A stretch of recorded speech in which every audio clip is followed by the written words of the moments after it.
సినీ ప్రముఖులందరినీ అయితే రేవంత్ రెడ్డి వాళ్ళందరూ వెళ్ళి కలవడం జరిగింది. కలిసిన తర్వాత ఆయన కొన్ని రూల్స్ అండ్ రెస్ట్రిక్షన్స్ చెప్పాడు. అసలు ఆయన చెప్పింది ఏంటి, వాటి అన్నిటి గురించి ఇంకేమైనా బయటకు అఫీషియల్ గా ఏమైనా వచ్చాయా వార్తలు? అయితే ఎప్పుడైతే సీఎం రేవంత్ రెడ్డి అసెంబ్లీలో టాలీవుడ్ సినిమా ఇండస్ట్రీకి సంబంధించి ఒక డెసిషన్ తీసుకోవడం జరిగిందో అప్పటి నుంచి ఒక చర్చ అనేది టాలీవుడ్ ఇండస్ట్రీలో పెద్దలందరి మధ్యన జరుగుతుంది. అయితే ఇది ఒక డెసిషన్ తీసుకున్నాడు.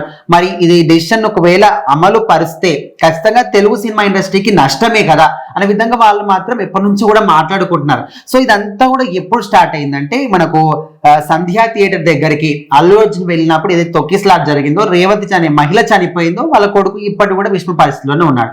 సో దీని గురించి రకరకాలుగా చాలా మంది వాళ్ళకి తోచిన విధంగా మాట్లాడుతున్నారు. కొంతమంది ఏమో అల్లు అర్జున్ తప్పంటున్నారు, కొంతమంది రేవంత్ రెడ్డి కక్షపూరితంగా చేపిస్తుంది అంటున్నారు, కొంతమంది అల్లు అర్జున్ ఏం తప్పు లేదంటున్నారు. సో ఇట్లా ఎవరికి తోచిన విధంగా వాళ్ళు మాట్లాడుతున్నారు. సో మొత్తంగా అసలు ఇదంతా కూడా ఒక సినిమా ఇండస్ట్రీ ఎంత ఇష్యూ పోయి రాజకీయాల పరంగా పెద్ద ఇష్యూగా మారిపోయింది.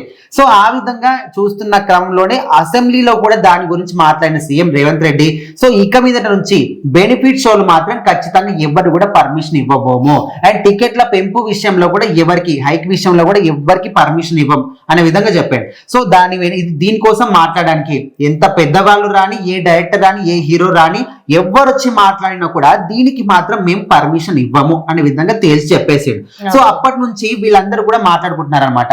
సినిమా రంగంలో ఉన్న వాళ్ళు పెద్దలందరూ కూడా, ప్రొడ్యూసర్స్, డైరెక్టర్స్, హీరోలు అందరూ కూడా. అంటే సరే ఆయన చెప్పాడు, ఆయన డెసిషన్ ఆయన చెప్పాడు, కానీ మన ప్రయత్నం కూడా మనం చేయాలి కదా. ఒకవేళ మనందరం కూడా వెళ్ళి మాట్లాడితే ఏమైనా మనకు సడలింపు దొరకొచ్చు అనే విధంగా వాళ్ళందరూ కూడా మాట్లాడుకున్నారు. సో ఇదంతా కూడా మీటింగ్ కూడా ఎవరు ఏర్పాటు చేశారంటే మెగాస్టార్ చిరంజీవి. అయితే ఇక్కడ సీఎం రేవంత్ రెడ్డితో మాట్లాడి, ఇక్కడ వీళ్ళందరితో మాట్లాడి ఎవరెవరు రావాలి, ఏమేమి మాట్లాడాలి అంతా సీఎం రేవంత్ రెడ్డి బాధ్యత అంతా కూడా చిరంజీవికి అప్పచెప్పాడు అనమాట. సో ఆయన వీళ్ళందరినీ సెలెక్ట్ చేసుకొని ఎవరు వెళ్ళాలి, అక్కడ ఏం మాట్లాడాలి, సో ఇదంతా కూడా సెలెక్ట్ చేసుకొని అక్కడ పంపిన తర్వాత అయితే ఆయన అయితే రాలేదు. ఆయన కొన్ని షూటింగ్స్ లేకపోతే పర్సనల్ రీజన్స్ ఏవో కారణాల పట్ల ఫారెన్కి వెళ్ళడం జరిగింది. కాకపోతే రేవంత్ రెడ్డికి ఫోన్ చేసి అంతా ఏదైతే మాట్లాడాలనుకున్నారో అంతా మాట్లాడేస్తారు, వీళ్ళందరూ వెళ్ళి మాట్లాడారు. సో మొత్తానికి ఎంతమంది వెళ్ళి మాట్లాడినా, ఎవరు చెప్పినా ఆయన డెసిషన్ మాత్రం మార్చుకోలేదు. బెనిఫిట్ షోల విషయంలో మాత్రం ఖచ్చితంగా ఎవరికి కూడా మేము పర్మిషన్ ఇవ్వబోము, కానీ టికెట్ల రేట్ల పెంపు విషయంలో మాత్రం ఇస్తుండొచ్చేమని ఒక ఆశ మాత్రం ఉంది. ఎందుకంటే దాని గురించి అయితే తేల్చి చెప్పలేదు.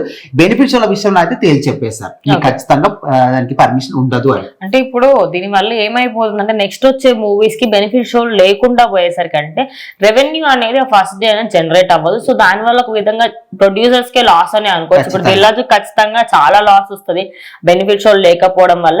లేదు ఇంకా బెనిఫిట్ షోస్ కాకపోయినా మనకి 1 AM షోస్ అని ఉంటాయి, బెనిఫిట్ షోస్ కిందనే కన్సిడర్ చేస్తారు. యాక్చువల్లీ 9:30 ఉండకపోవచ్చు, మరి 1 AM షోస్ కైనా యాక్సెప్టెన్సీ ఇస్తారా, లేకపోతే అది కూడా బెనిఫిట్ షో కిందనే వస్తుంది, అది కూడా క్యాన్సిల్. నేను మాత్రం ఆల్మోస్ట్ ఇక అసలు ఈ నైట్ షోస్ కి ఏదైతే బెనిఫిట్ షోలు కానీ ప్రీమియర్ షోస్ వీటికి మాత్రం ఇవ్వకపోవచ్చు అని 100% అనుకుంటున్నా. ఎందుకంటే ఇప్పుడు అక్కడ ఒక జరిగింది మళ్ళీ జరగదని అయితే గ్యారంటీ లేదు.